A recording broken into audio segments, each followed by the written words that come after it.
حسن کے ذکر میں جب ذکر کردگار کیا یا حسن۔ ناظرین کرام، ایک بار پھر پروگرام نذرانہ عقیدت میں آپ کا خیر مقدم۔ گفتگو ہماری جاری ہے امام حسن مجتبیٰ علیہ الصلوۃ والسلام کی ولادت باسعادت کے عنوان سے۔ قبلہ آپ بریک سے پہلے بیان فرما رہے تھے کہ جس طرح آپ کی ولادت ہوتی ہے تو آپ کی جو فضیلتوں میں ایک فضیلت یہ ہے کہ ایک تو آپ کے گھٹی میں جو بچے کے لیے زمانے میں بھی رواج تھا، آج بھی رواج ہے، تو آپ نے دہن مبارک میں اپنی زبان اقدس کو دیا، اپنے لعاب دہن دیا۔ اس کے علاوہ جب دوسرا کام جو اسلام میں شریعت میں ہے کہ نام رکھا جائے، تو نام کے حوالے سے آپ بیان فرما رہے تھے، امام حسن مجتبیٰ کا نام کس نے رکھا؟ جی، امام حسن علیہ السلام کا تو امتیاز تو ایک یہ بھی ہے کہ آپ مولا علی علیہ السلام اور بی بی فاطمہ الزہرا سلام اللہ علیہ کے فرزند ہیں، لیکن جو آپ کا سوال ہے کہ آپ کو سب سے پہلی غذا جو ہے وہ رسول خدا محمد مصطفیٰ صلی اللہ علیہ وآلہ وسلم نے دی، یعنی کہ امامت کو غذا مل رہی ہے رسالت سے۔ کیا بات ہے! امامت جو غذا حاصل کر رہی ہے وہ رسالت سے حاصل کر رہی ہے، اور یہاں پر بھی جو ہے امام حسن علیہ السلام کے فضائل کا سلسلہ تو شروع ہوا ہے، اور امام حسن علیہ السلام کے فضائل پر تو خدا بھی مسکرا رہا ہے اور اس انداز سے جواب دے رہا ہے کہ اے میرے حبیب، جو جناب فاطمہ الزہرا سلام اللہ علیہ کے گھر اس نومولود کی آمد ہوئی ہے، اس کا نام بھی میں تجویز کروں گا، اور اس کا اعلان بھی جناب جبرائیل علیہ السلام نے کیا، اور اللہ سے آ کے مخاطب ہو کر کہا کہ جناب فاطمہ الزہرا سلام اللہ علیہ کے گھر جو یہ بچہ آیا ہے، اس کا نام خدا تجویز کرے گا۔ تو یہ تو القابات ہیں، یہ تو انعامات ہیں جو کہ برسات ہے خدا کی طرف سے، اور اہل بیت علیہ الصلوۃ والسلام کے گھرانے کو خدا وہ تمام تر اعلان کر رہا ہے، قرآن میں بھی کر رہا ہے، اور وہ اعلان رسول خدا بھی کر رہے ہیں، اور وہ اعلان اہل بیت علیہ الصلوۃ والسلام بھی کر رہے ہیں۔ ٹھیک، قبلہ آپ کی خدمت میں امام حسن مجتبیٰ علیہ الصلوۃ والسلام کی فضیلتیں، جو مقام سید الانبیاء رسالت مآب صلی اللہ علیہ وسلم کی زبان اقدس سے جو آپ کے فضائل بیان ہوئے ہیں، پریکٹیکلی بہت سارے آپ کے فضائل میں جیسے دوش رسالت پر سوار ہیں، تو یہ سب چیزیں اپنی جگہ میں، لیکن آپ کی زبان اقدس سے، زبان وحی سے امام حسن مجتبیٰ کی شان میں جو احادیث مبارکہ ہیں، اگر ناظرین کی خدمت میں پیش کریں۔ دیکھیے، حضور اکرم صلی اللہ علیہ وبارک وسلم نے امامین حسنین کے بارے میں بہت کچھ فرمایا۔ ایک بات آپ نے یہ فرمائی کہ ان الحسن والحسین سیدا شباب اہل الجنہ، سبحان اللہ، کہ یہ جنتی جوانوں کے سردار ہیں۔ اب میں آپ سے یہ گزارش کروں گا اس موقع پر کہ نبی علیہ السلام نے جب یہ بات ارشاد فرمائی تو وہ تو بچے تھے۔ کیا بات ہے، کیا بات ہے! انہوں نے کوئی بڑی عبادت نہیں کی تھی اس وقت تک اللہ تعالیٰ کی، بے شک، اور وہ ایسے مطلب کوئی بڑے کام نہیں کیے تھے، جہاد میں شریک نہیں ہوئے تھے، قتال نہیں کیا، یہ سارے مواقع ان کو میسر نہیں آئے۔ حضرات صحابہ اکرام کو مواقع میسر آئے، انہوں نے قتال فی سبیل اللہ کیا اور انفاق فی سبیل اللہ کیا، ہجرت فی سبیل اللہ کی، تو انہوں نے بلند درجات پائے کہ اللہ تعالیٰ نے ان کے بارے میں فرمایا رضی اللہ عنہم ورضوا عنہ۔ اور یہ تو ابھی جو ہے نا چھوٹے سے ہیں، تو انہوں نے کچھ بھی نہیں کیا۔ تو ایک اللہ تعالیٰ کا ایک رحمت ہوتی ہے جس کو امتنانی کہتے ہیں، اور ایک رحمت وہ ہوتی ہے کہ جو اللہ تعالیٰ کسی عمل کے بدلے میں کرتا ہے۔ صحابہ اکرام کی جو فضائل ہیں وہ کسبی ہیں، کیا بات، کہ انہوں نے محنت سے، مشقت سے یہ فضائل حاصل کیے، یہ سارے عمل کر کے، اور ایک اللہ تعالیٰ کی طرف سے امتنان ہوتا ہے، احسان ہوتا ہے۔ تو حضرت امام حسن اور حضرت امام حسین علیہ السلام کے بارے میں جب آپ نے یہ بات ارشاد فرمائی سیدہ شباب اہل الجنہ، تو اس کا مطلب یہ ہے یہ معاذ اللہ تعالیٰ کا فضل ہے اور اس کا کرم ہے، اور اس نے ان کو عطا فرمایا ہے۔ یہ بات ایسی ہے کہ جیسے رسالت ہے تو اللہ تعالیٰ ارشاد فرماتا ہے کہ اللہ عالم حیث یجعل رسالتہ، کہ اللہ تعالیٰ جس کو چاہتا ہے رسول بناتا ہے، کیونکہ رسالت جو ہے یہ عطائی چیز ہے، اللہ تعالیٰ کا امتنان ہے، اس کی طرف سے احسان ہے کہ اس نے کسی کو رسول بنایا ہے، اور یہ کسب سے، محنت سے، مشقت سے، زیادہ عمل کرنے سے یہ حاصل نہیں ہوتی۔ تو اسی طریقے سے حضرت امامین حسنین دونوں کا جو مرتبہ ہے تو یہ ان کا عطائی ہے، یہ کسبی نہیں ہے کہ حضور اکرم صلی اللہ علیہ وبارک وسلم ان کے بچپن میں ان کے درجات جو ہے نا وہ متعین کر گئے تھے۔ حضرت امام حسن علیہ السلام کے نبی اکرم علیہ السلام کی اور بھی بہت ساری حدیث ہیں کہ آپ نے فرمایا ابنی ھذا سیدن کہ میرا یہ بیٹا سردار ہے، تو اس میں تو کوئی شک نہیں ہے کہ وہ سردار ہیں، اور سرداروں والی صفات جو ہے وہ ان میں پائی جاتی ہیں۔ اور یہ دیکھو، میں کہتا ہوں کہ یہ جو مال و دولت کسی کے سامنے رکھا ہوا ہے تو وہ مال و دولت سارا اٹھا کے دے دے کسی کو، تو یہ سردار ہی یہ کام کر سکتا ہے، غیر سردار یہ کام نہیں کر سکتا، کیونکہ جس کے اندر جو ہے سیادت کی قوت موجود ہوگی تو وہ یہ اپنا سارا مال اٹھا کے یہ دے دے گا دوسرے کو، لیکن جس کے اندر سیادت کی قوت نہیں ہے تو وہ اپنا مال اٹھا کے اس طریقے سے نہیں دے سکتا، جس طریقے سے امام حسن علیہ السلام نے ایک دفعہ نہیں کئی مرتبہ اپنا سارا گھر کا سامان اٹھا کے جو ہے وہ لوگوں میں تقسیم کر دیا جو ہے۔ تو یہ جو درجات ہیں حضرت امام حسن علیہ السلام کے، تو یہ متعین ہیں، اور یہ حضور اکرم صلی اللہ علیہ وبارک وسلم متعین کر گئے تھے۔ اب رہے گا مسئلہ یہ ہے کہ یہ حضرات وہ ہیں کہ جو خون رسول ہیں۔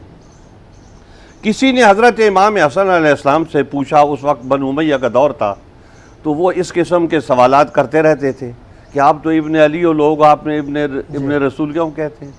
تو انہوں نے جواب میں فرمایا، لگتا یہ ہے کہ آپ قرآن حکیم پڑھتے نہیں ہو، تلاوت نہیں کرتے۔ کیا بات، تو اس نے کہا قرآن حکیم تو میں تلاوت کرتا ہوں۔ تو انہوں نے کہا قرآن حکیم میں موجود ہے، فَقُلْ تَعَالَوْا نَدْعُ أَبْنَاءَنَا وَأَبْنَاءَكُمْ وَنِسَاءَنَا وَنِسَاءَكُمْ وَأَنفُسَنَا وَأَنفُسَكُمْ۔ سبحان اللہ۔ تو حضور اکرم صلی اللہ علیہ وبارک وسلم اس دن ابناء میں جن کو لے کے گئے تھے وہ میں تھا اور میرا بھائی حسین تھا، تو گویا ابناء میں اللہ تعالیٰ نے ہمیں رکھا ہے کہ ہم ابناء رسول ہیں، اور یہ اللہ تعالیٰ نے ہمیں اعزاز بخشا ہے۔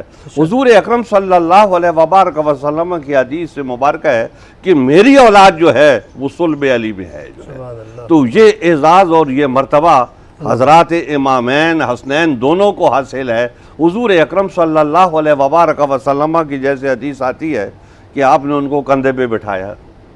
اب ہم لوگ نبی اسلام کی نالین مبارک کی بڑی عزت کرتے ہیں، ہم کہتے ہیں جو سر پہ رکھنے کو مل جائے نال پاک حضور تو پھر کہیں کہ ہاں تاجدار ہم بھی ہیں۔ تو جب نال پاک وہ ایک چمڑے کا مطلب جوتا بنا ہوا ہے تو اس کا رشتہ یہ ہے کہ وہ نبی علیہ السلام کے پاؤں کے ساتھ چپکا ہے، تو یہ نبی اکرم علیہ السلام کا خون جو ہے اس کا کیا مقام اور کیا درجہ ہوگا۔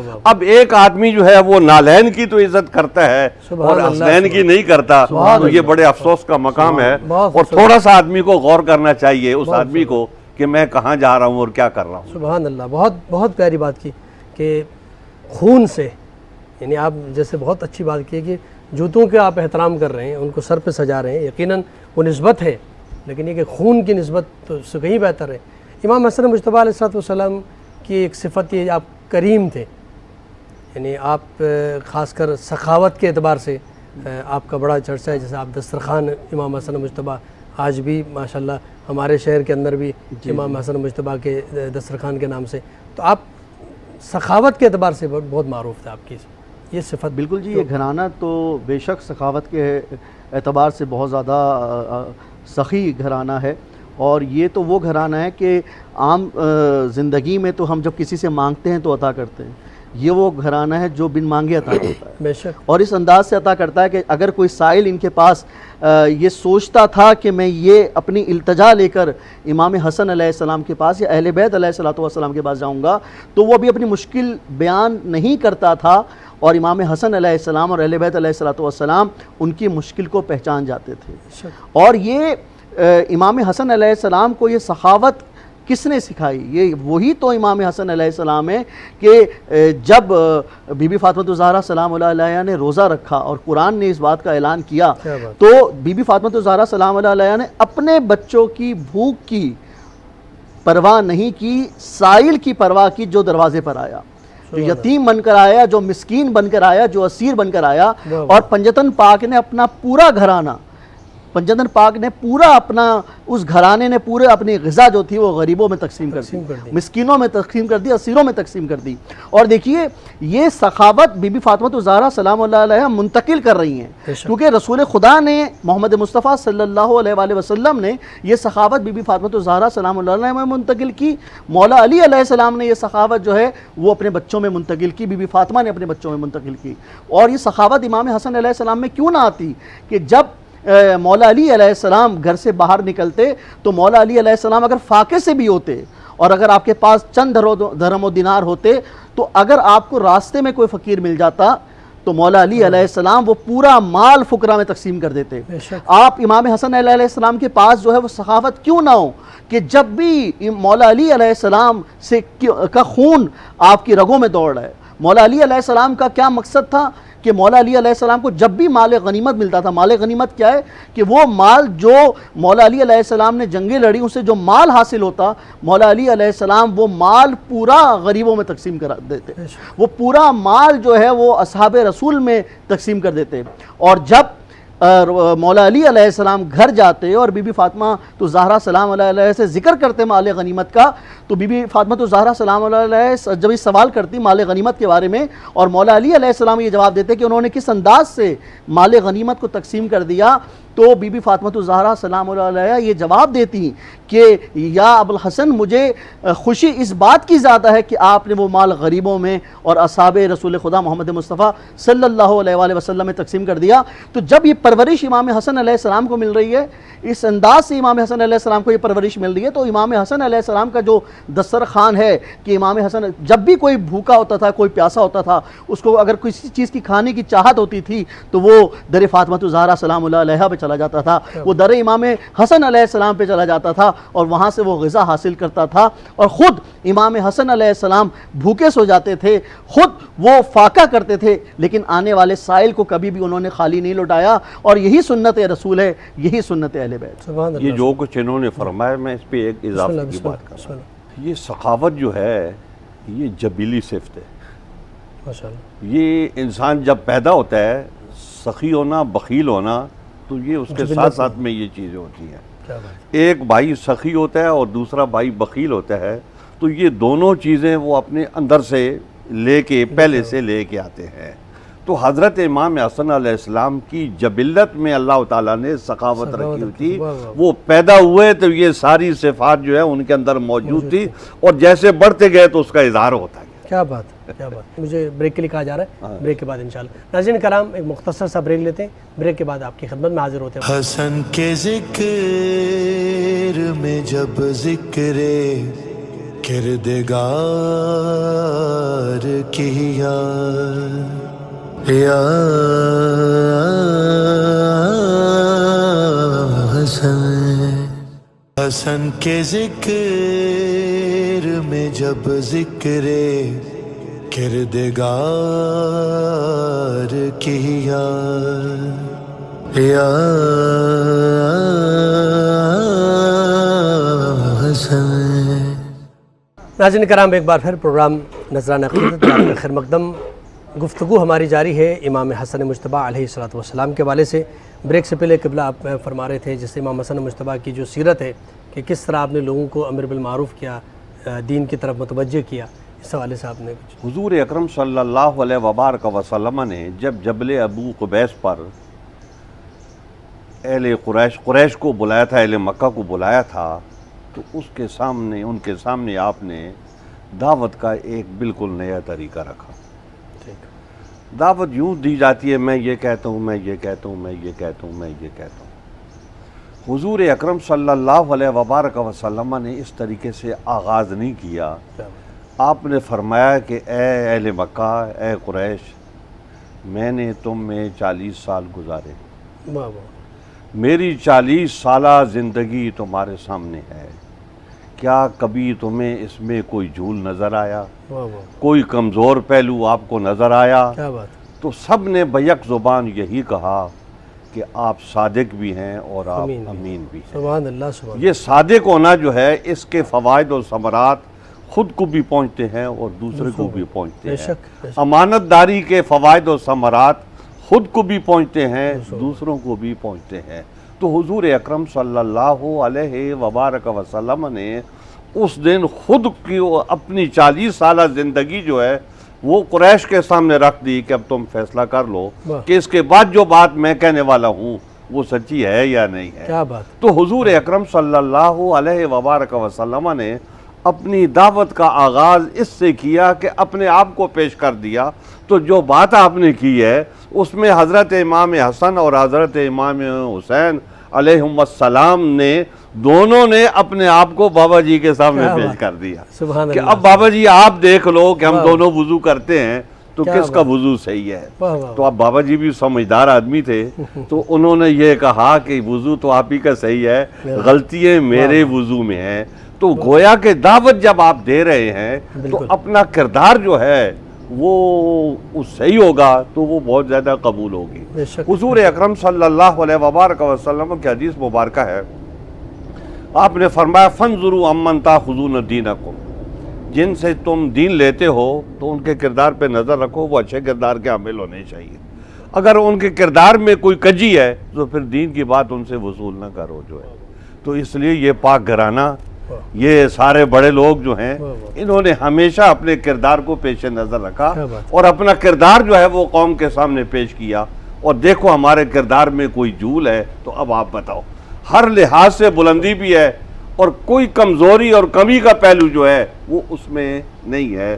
تو حضور اکرم صلی اللہ علیہ وبارک وسلم کہ ان شہزادوں نے اس طریقہ کار کو دعوت میں اختیار کیا جو آپ نے اختیار کیا۔ اور میرے خیال سے آج پوری دنیا کے لیے میسج بھی ہے، آج بھی دنیا اگر کے دین پہنچانا ہے تو ان لوگوں کو جو ہے نا اپنا رہنما بنایا جی۔ جائے کہ جن کا کردار اچھا ہو۔ سبحان اللہ سبحان، بہت خوبصورت بات کی۔ قبلہ آپ کی طرف آ رہا ہوں۔ امام حسن مجتبیٰ کے حوالے سے یقیناً قبلہ نے بہت اچھی بات کی، آپ کی سیرت کے حوالے سے، آپ کے گفتار، آپ کی رفتار، آپ شبیہ رسول بھی تھے۔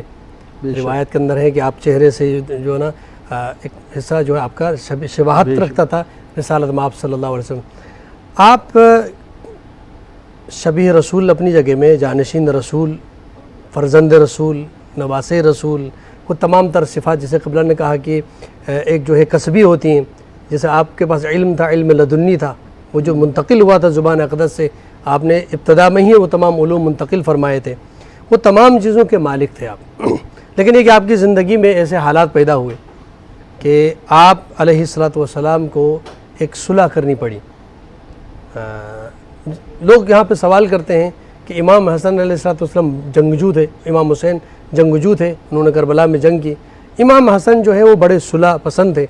تو میرے خیال سے یہ انتہائی نامناسب الفاظ ہوں گے کہ وہ رسالت مآب کا جو فرمان ہے کہ قاما و قعدہ، امام حسن اور امام حسین دونوں امام ہیں، قاما و قعدہ، چاہے وہ قیام کریں چاہے وہ قیام نہ کریں۔ تو امام حسن کے لیے جملہ کہنا کہ وہ صلح پسند تھے اور امام حسین جنگجو تھے، کہاں تک صحیح؟ دیکھیے، رسالت اس وقت تک کوئی ایسا قدم سر انجام نہیں دیتی جب تک خدا کی اس میں رضا شامل نہ ہو، کیا بات ہے۔ اور اسی طریقے سے امامت بھی اس وقت تک کوئی ایسی بات نہیں کرتی جب تک خدا کی رضا شامل نہ ہو۔ بے شک۔ رسالت اس وقت وہ بات کرتی ہے جب خدا کی رضا شامل ہوگی، اور امامت بھی خدا کی مرضی سے ہی وہ بات کرتی ہے۔ قرآن کی آیت قُلْ لَا أَسْأَلُكُمْ عَلَيْهِ أَجْرًا إِلَّا الْمَوَدَّةَ فِي الْقُرْبَى، یہ آیت اہل بیت علیہ السلام کی مودت میں نازل کی گئی ہے۔ جہاں تک بات امام حسن علیہ السلام کی بات آ رہی ہے، دیکھیے تو امام حسن علیہ السلام بھی، اگر امام حسین علیہ السلام اگر جو ہے جہاد کر رہے ہیں تو اس میں بھی مرضی خدا شامل ہے، بے شک۔ اور امام حسن علیہ السلام اگر صلح کر رہے ہیں تو اس میں بھی مرضی خدا شامل ہے۔ اور جس طرح سے آپ نے یہ کہا کہ آپ کا نفس بدن جو تھا وہ شبیہ رسول تھا، یعنی کہ آپ اگر صلح کے لیے ہاتھ بڑھا رہے ہیں تو وہ امامت فقط ہاتھ نہیں بڑھا رہی، وہ ہاتھ رسالت بڑھا رہی ہے۔ اور آپ کو جو علم منتقل ہو رہا ہے، دیکھیے آپ یہ دیکھیے کہ وہ جو صلح کی بات آ رہی ہے اس کے پیچھے بھی علم چھپا ہوا ہے، کہ جب رسول خدا محمد مصطفیٰ صلی اللہ علیہ وآلہ وسلم مسجد نبوی میں کوئی خطبہ دیتے اور امام حسن علیہ السلام وہ خطبہ سنتے، تو جب وہ گھر واپس آتے تو بی بی فاطمہ الزہرا سلام اللہ علیہا وہ خطبہ ہو بہو جو ہے سنتی ان سے، اور امام حسن علیہ السلام وہی خطبہ اسی انداز سے سناتے جس انداز سے ممبر رسول میں اللہ کے حبیب نے بیان کیا تھا۔ اور بی بی فاطمہ الزہرا سلام اللہ علیہا نے جب اس بات کا اظہار مولا علی علیہ السلام سے کیا تو مولا علی علیہ السلام نے کہا کہ میں بھی یہ چاہوں گا ایک باپ کی حیثیت سے کہ اپنے بیٹے کا وہ خطبہ سن سکوں۔ تو جب امام حسن علیہ السلام جیسے ہی گھر میں آئے، یہ آپ کے سوال کا جواب اس میں چھپا ہوا ہے کہ جیسے ہی امام حسن علیہ السلام گھر میں تشریف لے کر آئے تو مولا علی علیہ السلام ایک دیوار کے عقب میں چلے گئے، دیوار کے پیچھے چلے گئے کہ وہ اپنے بیٹے کو دیکھیں گے کہ وہ کس طریقے سے خطبہ رسول بیان فرما رہے ہیں۔ تو جیسے ہی بی بی فاطمہ الزہرا سلام اللہ علیہا نے فرمایا کہ مجھے بتائیں، امام حسن سے فرمایا کہ آج آپ کے نانا نے کیا خطبہ دیا، اور امام حسن علیہ السلام نے جیسے ہی وہ خطبہ بیان کرنا شروع کیا تو آپ دیکھیں کہ یہ منصب امامت ہے، کیونکہ ہم جس بات کے قائل ہیں کہ امام جو ہے وہ دنیا میں آنے کے بعد امام نہیں ہوتا، بلکہ اللہ تعالیٰ جس کو دنیا میں بھیجتا ہے بحیثیت امام بھیجتا ہے۔ تو جب امام حسن علیہ السلام وہ خطبہ بیان کرنے لگے تو فوراً اپنی والدہ محترمہ سے فرمایا کہ اے میری ماں، مجھے ایسا لگ رہا ہے کہ مجھے دیوار کے پیچھے سے میرا بابا دیکھ رہا ہے۔ اللہ اکبر، اللہ اکبر۔ یعنی کہ امام حسن علیہ السلام کا یہ کردار تھا کہ وہ دیوار کے پیچھے کا حال جانتے تھے، اور ان کو پتہ تھا کہ دیوار کے پیچھے جو ہے ان کے بابا علی مرتضیٰ ان کو دیکھ رہے ہیں۔ تو جو امام حسن علیہ السلام دیوار کے پیچھے کا حال جانتے ہیں، وہ لوگوں کے دلوں کا حال بھی جانتے ہیں، کیا بات، اور لوگوں کے دلوں کا حال وہ اس انداز سے جان رہے ہیں کہ اگر امام حسن علیہ السلام نے جو صلح کی، وہ جس طرح قبلہ نے بھی، مفتی صاحب نے بھی اس کی طرف روشنی ڈالی تھی کہ امام حسن علیہ السلام جو صلح کر رہے ہیں وہ دین کی حفاظت کے لیے کر رہے ہیں۔ امام حسن علیہ السلام جو صلح کر رہے ہیں وہ دین کی بقا کے لیے کر رہے ہیں، کیونکہ جس طرح سے آپ کے ساتھیوں کو شہید کیا جا رہا تھا، تو یہ تو وہ گھرانہ ہے کہ جو محبت بانٹتا ہے، یہ وہ گھرانہ ہے جو اخوت بانٹتا ہے، یہ وہ گھرانہ ہے جو لوگوں میں محبتیں تقسیم کرتا ہے۔ تو امام حسن علیہ السلام کی جو صلح ہے، ہم اگر اس بات کے پر نظر ثانی کریں کہ امام حسن علیہ السلام کی جو صلح ہے، وہ اس میں امت اس صلح کو یہ نہ سمجھے کہ وہ صلح جو ہے وہ حاکم شام یا کسی بھی انداز سے مصلحت تھی۔ وہ مصلحت حاکم شام یا امام حسن علیہ السلام کی نہیں تھی، وہ مصلحت خدا تھی، جس کو امام حسن علیہ السلام نے سمجھا، اور صلح کر کے انہوں نے امت کو بتا دیا کہ اگر جو دین کو بچانا جانتے ہیں اسے یا تو امام حسن علیہ السلام کہتے ہیں یا امام حسین علیہ السلام۔ سبحان اللہ، سبحان اللہ۔ قبلہ آپ اس حوالے سے جی میں یہ بات عرض کروں گا کہ اللہ تعالیٰ رحمان بھی ہے، رحیم بھی ہے۔ بے شک، رحمان رحمت کے وقت وہ رحمت فرماتا ہے، لیکن جب قہاری کا وقت آتا ہے تو وہ هو القاہر فوق عبادی جو ہے کیا بات، وہ پورے قبیلوں کو تہس نہس کر کے رکھ دیتا ہے بے جو ہے۔ شک، تو قہاری بھی اسی کی صفت ہے، جباری بھی اسی کی صفت ہے، رحمانیت بھی اور رحمان اور رحیم بھی وہ ہے۔ بے شک، حضرت امام حسن علیہ السلام کی طبیعت میں جو ملائمت تھی، جس طریقے سے کہا جاتا ہے، تو وہ رحمان اور رحیم کا پرتاؤ تھے جو ہے نا۔ کیا بات، ان سے جس بات کا اظہار ہوا تو وہ اس کا پرتاؤ تھے۔ حضرت امام حسین علیہ السلام کے جو مطلب جذبات تھے، اور ان جذبات کو دیکھا جائے تو وہ اللہ تعالیٰ کی جو دوسری صفات ہیں وہ ان کا پرتاؤ تھے۔ کیا بات، اور پھر آگے آپ آ جائیں ذرا کہ حضور اکرم صلی اللہ علیہ وبارک وسلم بدر میں صحابہ اکرام سے کہتے ہیں قتل کرو ان کو جو ہے نا، احد میں آپ کہتے ہیں قتل کرو ان کو، یہ لڑنے کے لیے آئے ہیں، اور غزوہ خندق میں آپ کہتے ہیں قتل کرو ان کو جو ہے نا، یہ لڑنے کے لیے آئے ہیں، اور خیبر میں بھی آپ کہتے ہیں کہ لڑو ان کو، مارو جو ہے نا۔ یہ کیا ہے؟ یہ وہ صفت ہے کہ جو جباری و قہاری کی ہے۔ ٹھیک، جب اس کی ضرورت پڑتی ہے تو اس کا ظہور ہوتا ہے، ٹھیک، جب رحمان اور رحیم کی ضرورت پڑتی ہے تو حضور اکرم صلی اللہ علیہ وبارک وسلم سب کو معاف کرتے معاف ہیں، کرتے ہوئے نظر اور آتے کہتے ہیں جیسے یوسف علیہ السلام نے اپنے بھائیوں کو معاف کیا تھا، کیا بات، جنہوں نے وہ کنویں میں انہیں ڈالا تھا اور فروخت کیا تھا، غلام بنوایا تھا، تو آج تمہیں بھی میں معاف کرتا کیا ہوں۔ بات، تم نے میرے ساتھ وہ اچھا سلوک تو نہیں کیا ہے، لیکن میں تمہیں معاف کرتا ہوں۔ سبحان تو اللہ، یہ امام حسن اور امام حسین سے جن باتوں کا ظہور ہو رہا ہے، واہ، تو واہ، آپ یہ سمجھیں نبی علیہ السلام کا وہی سے بات پرتاؤ۔ ہے۔ سبحان اللہ، بہت خوبصورت بات کی۔ ہم انشاءاللہ اگلی نشست میں بھی اس حوالے سے گفتگو مزید کریں گے۔ ناظرین کرام، یہاں پر پروگرام کا وقت ختم ہوا چاہتا ہے۔ میں قبلہ جناب مفتی شاہ حسین گردیزی صاحب آپ کا شکریہ ادا کروں گا، اور اگلے پروگرام میں انشاءاللہ دوبارہ آپ کو زحمت ہے کہ اگلی نشست میں گفتگو کریں گے۔ حضرت علامہ سید علی عدنان زیدی صاحب، آپ کا نہایت ممنون مشکور ہوں کہ آپ نے وقت نکالا، اور محترم جناب نیر حسین نگری صاحب ہمارے سے تشریف فرمائے، آپ کا بھی شکریہ ادا کرتے ہوئے میں آخر میں گزارش کروں گا کہ اس پروگرام کے اختتام پر بارگاہ امام حسن مجتبیٰ میں نذرانہ عقیدت پیش کریں۔ زندگی مانے نہ مانے یہ حقیقت ہے حسن، ارے زندگی مانے نہ مانے یہ حقیقت ہے حسن، ارے مجھے کو سانسوں کی نہیں تیری ضرورت ہے حسن، زندگی مانے نہ مانے یہ حقیقت ہے حسن، موت بھی آنکھوں کو میری بند کر سکتی نہیں،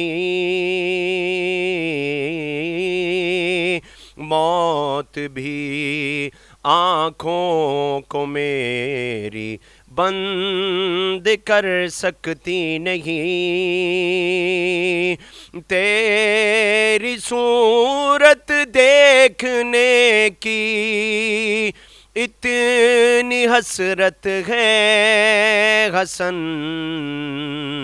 زندگی مانے نہ مانے یہ حقیقت ہے حسن، آپ جب چاہے جہاں چاہے جہاں کو موڑ دیں، آپ جب چاہے جہاں چاہے جہاں کو موڑ دیں، کہ مٹھیوں میں آپ کی زلف نبوت ہے حسن، زندگی مانے نہ مانے یہ حقیقت ہے حسن، میرے ہاتھوں میں کبھی کشکول آ سکتا نہیں، میرے ہاتھوں میں کبھی کشکول آ سکتا نہیں، مجھے کو اپنی ہاتھ سے لکھنے کی عادت ہے حسن،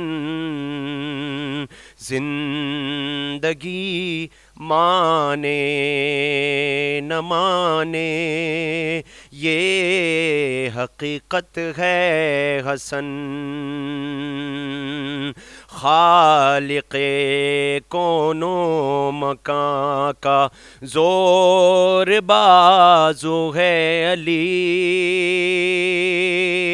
خالق کون و مکان کا زور ہے بازو علی، اور علی یہ کہہ رہے ہیں میری طاقت ہے حسن، زندگی مانے نہ مانے یہ حقیقت ہے حسن، ارے مجھے کو سانسوں کی نہیں تیری ضرورت ہے حسن، زندگی مانے نہ مانے یہ حقیقت ہے حسن۔